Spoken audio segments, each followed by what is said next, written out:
Welcome, Taurus. This is Regina from Pacific Tarot, getting ready to do your full moon in Cancer reading. The full moon is the day after Christmas or Boxing Day in some countries, some cultures. I have laid out a mix of the African Tarot and the Tarot of the Divine in the horoscope axes. I'll clarify with the good Tarot. I will use 3 oracle decks at different times during the reading. So thank you for being here. You are the most important part of the reading. I appreciate your time. Let's get going. For your overall energy, Taurus, we have the Queen of Wands. Queen of Wands is about your incredible passion and confidence. This is a time when you are most attractive, most confident, most magnetic, when you stay in the things that you love, when you express yourself from your greatest authentic self, when you are fully yourself, when you allow yourself to be dramatic, when you pursue that confidence, that you are clear about what it is you want and what your intentions are. When you're from that place of being clear about what you desire, you attract the support, the assistance, and the resources that you need to achieve it. You infuse people with determination and the desire to want to follow you, to want to support you. They're drawn to this beautiful, confident, and dramatic flair and energy that you have. In the 10th house, the house of your social identity, how others see you, the 6 of Wands is indicating that you are a team player.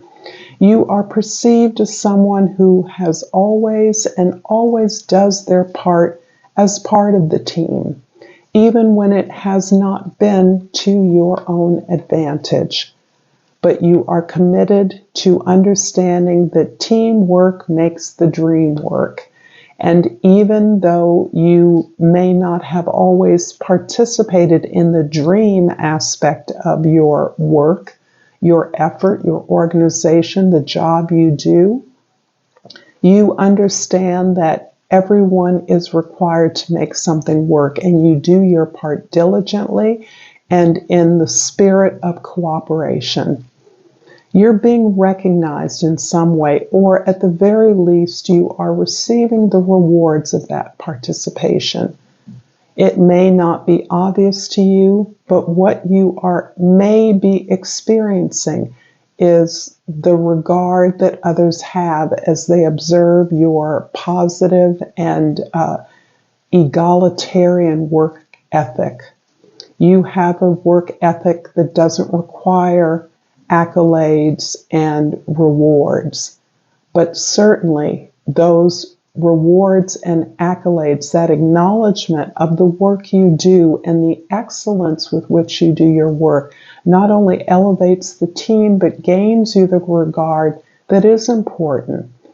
It is important to you to know that what you do is valued, to know that others you work with appreciate your efforts.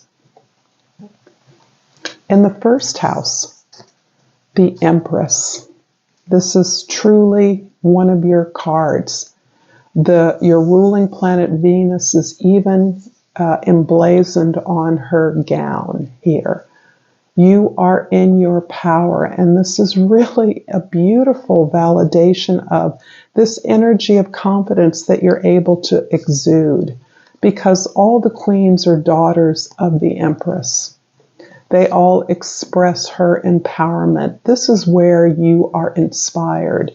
You want to grow, you want to expand, but the Empress is helping this energy of magnetism, impassioned effort, is helping you to understand that you are already powerful, creative, and in your power now.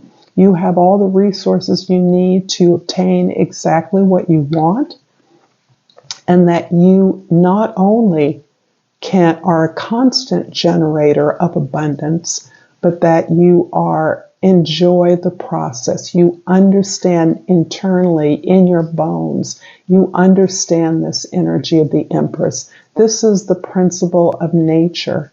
Natural growth, harvest, abundance, and regeneration.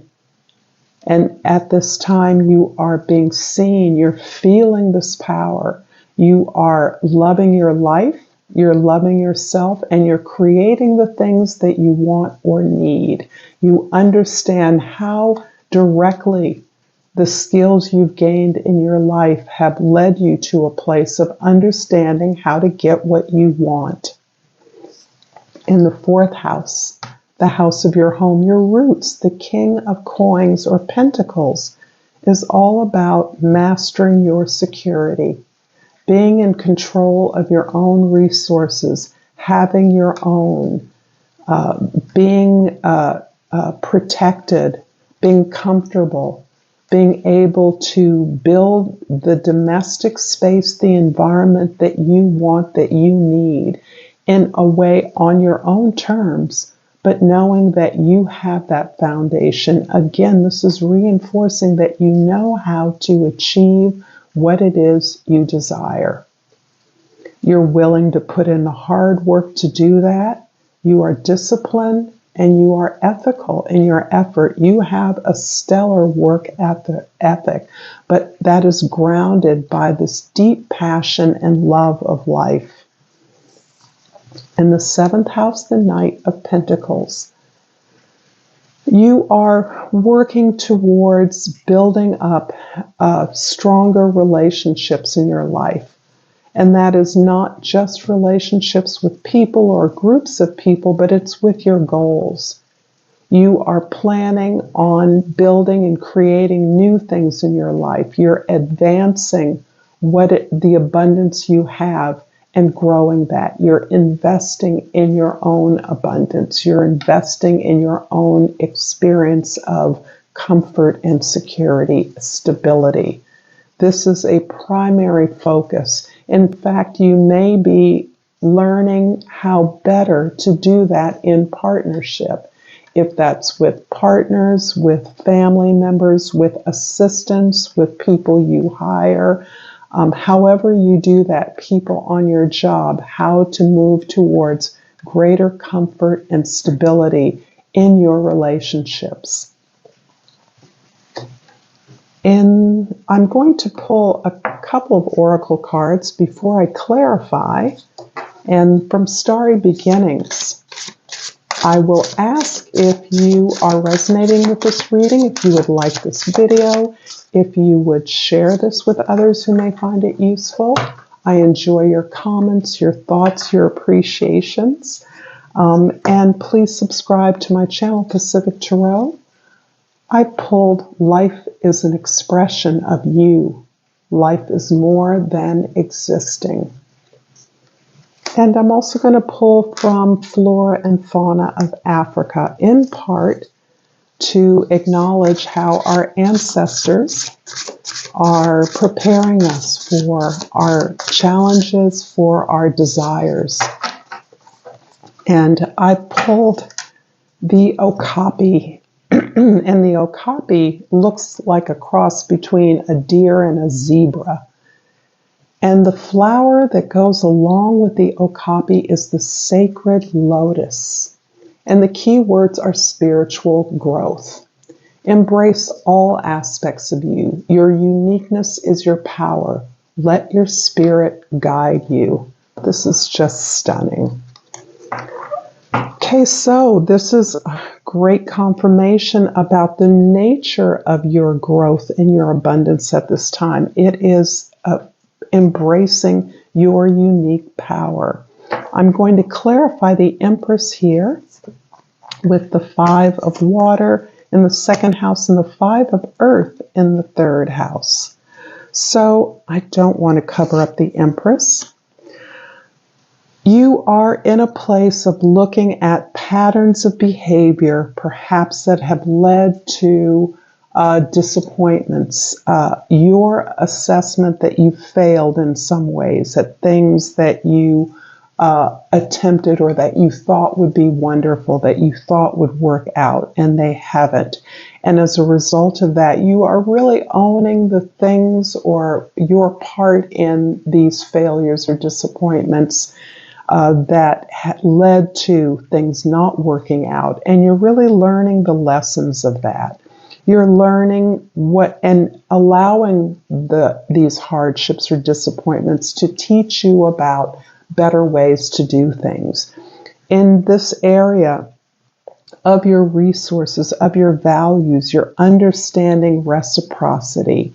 You're really owning the lessons of your ruling planet Venus, equal giving and receiving, how to make that equitable if everyone comes from a place of their strength rather than a tit for tat. So this is something that you are learning, and you're allowing your experiences to change the way that you do things, change the way that you see things, and changing the way that you connect with yourself. You're connecting with yourself in a more loving and forgiving way. The Five of Earths is similarly your understanding how to reframe an expectation of lack, an expectation of never being successful. And there's a feeling here that you are now overcoming that the good things in life just have eluded you, that maybe they weren't for you. Maybe you were labeled in a way that you internalized a sense that other people got the good rewards, that you never got the things that would lead to happiness, your joy, or success. And you're reframing that experience as well.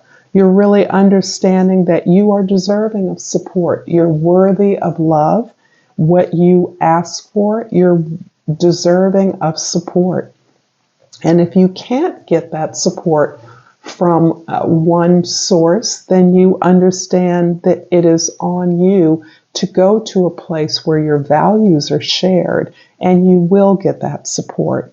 So you're not allowing this sense of how other people have labeled you to stop you from pursuing the things that you want. You're releasing that sense of labeling, and you're moving forward and changing these attitudes that have felt as though you've struggled hard with little reward. You're reframing that and understanding you're in an abundant place. You already have achieved much. Your challenges are opportunities for change and for greater abundance as you invest in yourself. In the fourth house, the King of Coins is clarified by the Seven of Fire in the fifth house and the Page of Earth in the sixth house. You very much have begun to be clear about the things that are for you, your strengths, the things you desire, and you're setting much clearer boundaries around yourself. You are saying no in a way that is graceful and that merely asserts your strengths, so that you are liberating yourself to focus on the things that bring you joy, that support you, that appreciate you, the things that encourage you, inspire you, and support your growth and expansion. This is about standing up for yourself more, being very clear on what it is that you want and what it is you don't want. And this is affecting your relationships in a significant way. It's opening you up to new ways of doing things. Just the act of standing up for yourself, not being defensive, is opening you up to setting clear intentions in your relationships.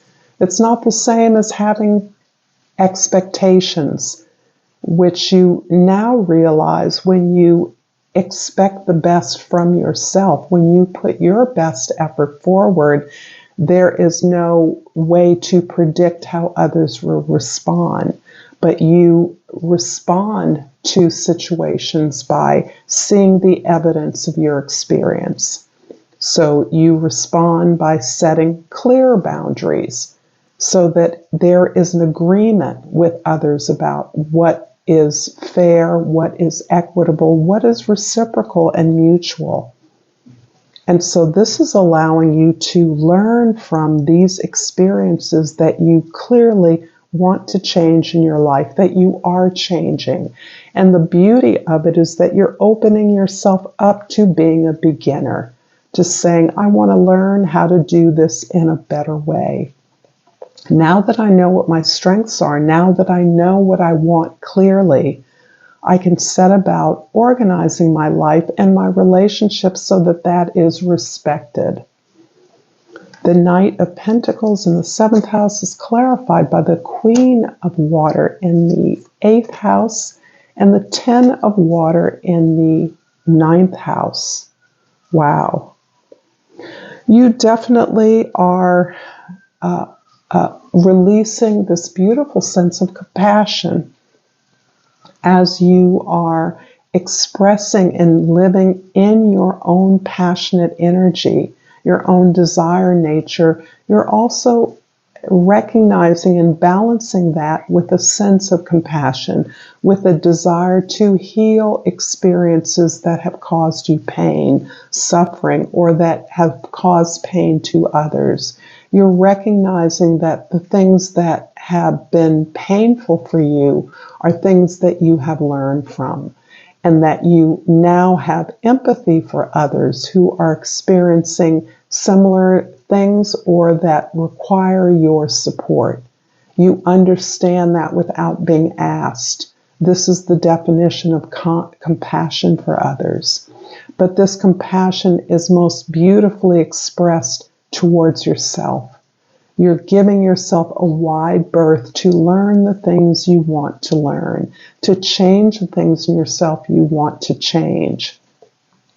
And this is really opening you up to this very healing nature that helps you establish this community that you want to be a part of, this world of relationships and sharing resources, which includes experiences, even difficult experiences, allowing yourself to learn things, putting yourself in a position to be open to new ideas, to advance yourself in a way that felt prohibitive or it was difficult to achieve in the past.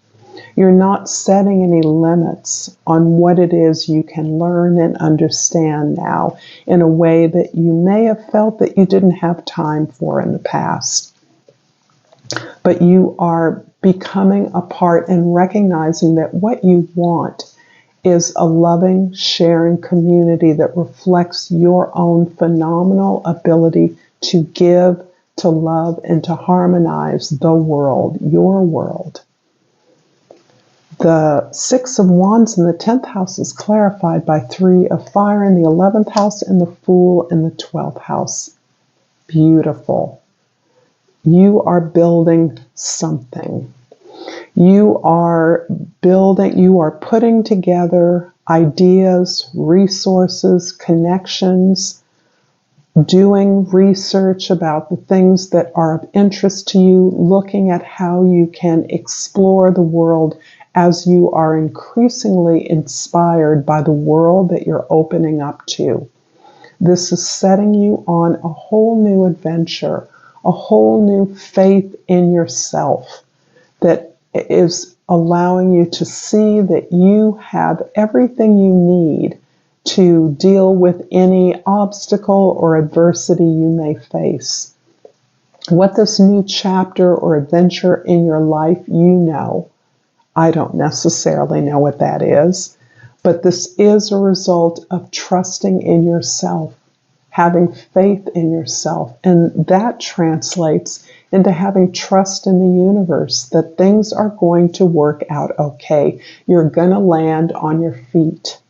And this is the salve to a lot of anxiety that you've experienced in your life, that you had to dance as fast as you can just to keep all the balls in the air. You're coming to a place of greater peace and confidence that you know how to keep things moving forward in a productive way. You don't need to know the end result to know that it's going to be good, that you're going to make it good, because that's who you are. I'm going to finish up this reading, Taurus, with a Language of Flowers card. And I pulled the peony, and the key word is health. Focus on all parts to make the whole. Thank you so much for your time and for this beautiful reading. Until next time, namaste.